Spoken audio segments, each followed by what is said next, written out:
Hello and welcome to Capturing Growth, a series that we're going to discuss about what 2018, 19 and 20 will look like for your investments and where exactly you want to be exposed to with the mandate and also the macroeconomic thematics that are currently in play.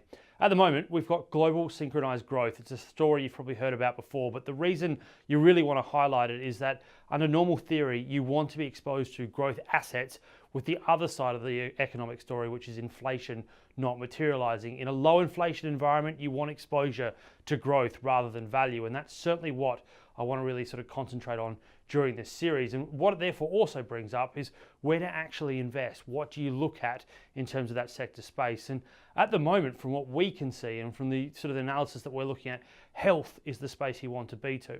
Today, I want to compare one of the other sectors that are certainly getting a lot of highlight, which is materials, and sort of comparing the two about why at the moment I still think health is probably one area you want to be invested in, just slightly better than materials. Materials at the moment are going through a bit of a renaissance. It's not surprising, as I talked about with the growth story we've got on at the moment. The Chinese story is certainly there. You also know about the current movement in underlying commodities that are certainly driving that. However, in terms of actual initial investment and getting through production and realistically CapEx phase is really slowing down. Here in Australia at the moment, we are struggling to see a mining boom similar to what we saw in 2013. Capital expenditure in this country around new greenfield, brownfields projects is at the lowest it's been in the last decade. And currently, expectations for mining expenditure for next year sits at $33 billion. That's the lowest, as I said, it's been in 15 years and getting lower still.